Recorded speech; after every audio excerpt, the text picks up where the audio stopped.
Hi, all, AC Dodd here again. Just a quick one really this time about coil power. I spend a lot of time going out to cars, tuning cars, etc. and trying to set up the engines. And a lot of people in the UK kind of take a bit of a backward step. And what I mean by that is they'll take off the ballast ignition system that's on a normal Mini and then fit a 12 volt coil and a 12 volt system, i.e. a 3 ohm coil, and believe that to be better. Well, I do have to remind people that in reality what you're actually doing is going back in time, you know, to the 60s, where what you're actually doing is reducing the power in the ignition system. So what the factory actually did a number of years ago was to change to a ballast system. Now, this is not unique to a Mini. It's used in all cars, all over the world, especially big V8s and things like the Americans have, where you need a lot of coil power. So they use a ballast resistor to achieve that. So just to prove that, I thought I'd set up a little experiment and do some measurements. Welcome to my Heath Robinson test rig. Now, what we've got here is a couple of coils, both brand new. We've got a nice Lucas one. This is a high power one. This is a 2.5 ohm. That's the lowest resistance they recommend on a contact breaker system. And obviously here I've got a decent 1.5 ohm ballast resistor version. This is a Viper dry coil, excellent coils by the way. And in my pillar drill I have set up my test distributor, and what I can do here, because I have a variable speed pillar drill, I can change the speed of that and then do various measurements and see what's going on. Obviously I've got a spark plug set up there, so we can see the spark. So when I start the machine up,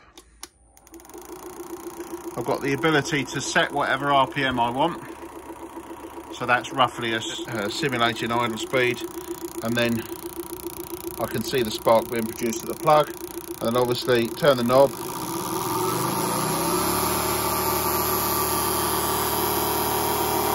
and run the speed up to whatever I need.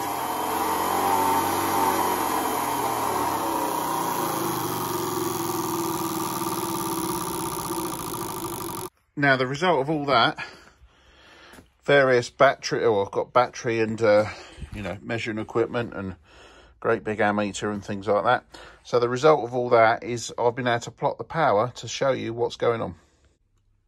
So what I did is I set two coils up on that machine, which is the 1.5 ohm that I showed you there. I also set the 2.5 ohm up, and I ran that on battery voltage, and obviously the 1.5 ohm coil I ran with a 1.6 ohm ballast resistor as provided by PowerSpark. And then I plotted the results at various different RPMs of the power consumption of the coil. Okay, so this is the results table. So what we've basically done is simulated the RPM down the side. So from idle, 2,000, 3,000, 4,000, 5,000, 6,000 RPM. And then I've put obviously the 2.5 ohm coil, which is connected direct to the battery. And then obviously the 1.5 ohm connected via the 1.6 ohm ballast resistor. And then obviously plotted the power in watts.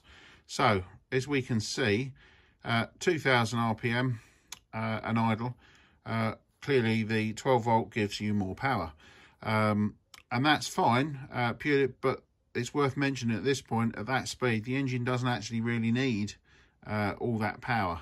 Okay, so what we need to do is to make sure there's power carried through to the top end. So as we come down that list, as the revs rise, you'll notice at 3,000 RPM the actual power is actually more in the ballast system. So from about 3,250 revs upwards, there's consistently more power in the primary circuit. Okay, and when you get down to 7,000 revs, you can see we're basically down to 12.9 watts versus 14.5 for the ballast system. Now, what does that mean? Well, what that basically means is a stronger, more powerful spark at that RPM.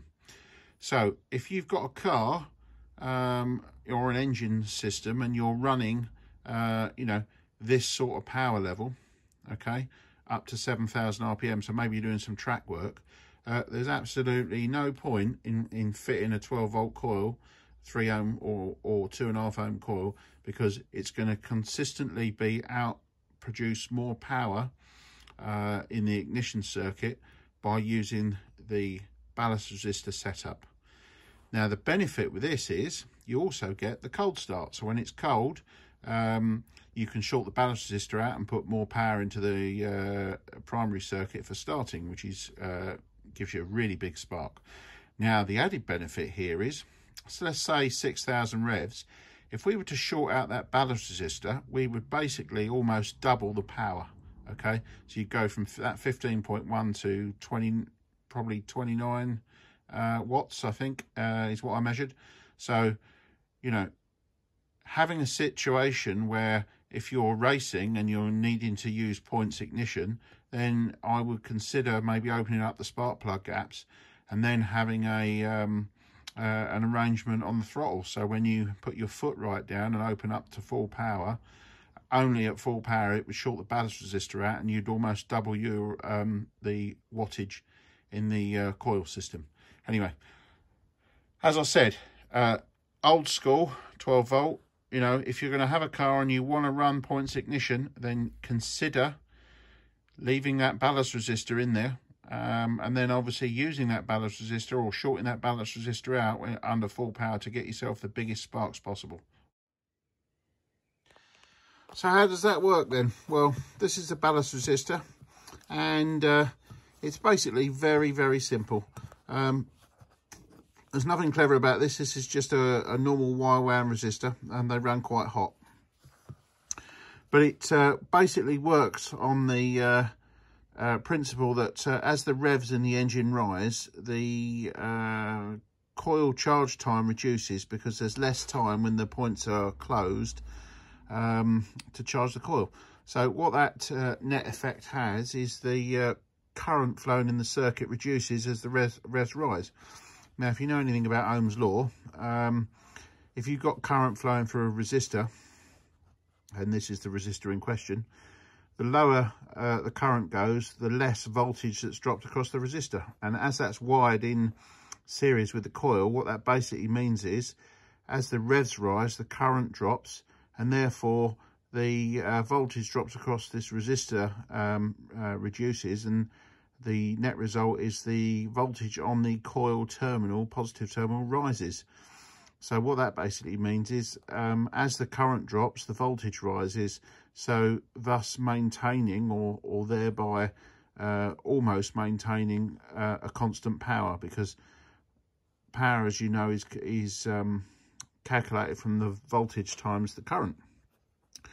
And if the current's going down, well, then you need to increase the terminal voltage to maintain the same power. So this is what this very basic little bit of ignition tech there. I say, in the UK, this knowledge seems to have been lost, you know, to the four corners of the world. I think the Americans are all over this. You know, they constantly have more issues with their V8s because they've got 8 sparks instead of 4. So, you know, they are very much aware of the need for high wattage or high power ignition systems. So I just put this video together to show basically mini owners and people with 4-cylinder cars that the ballast resistor is actually the way to go if you actually want to maintain a decent level of power in your ignition system as the revs rise. Anyway, and also to remember is that spark is actually, or that ignition, sorry, the fuel mixture is actually harder to ignite, you know, when the cylinder's under a lot of pressure. So you need more power in there as the revs rise and the cylinder pressure builds. So just something to bear in mind. Anyway, hope you found that useful.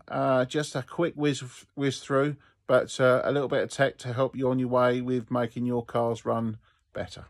As ever, YouTube, please like and subscribe if you want to see any more, because that will help me keep making videos. Thank you very much.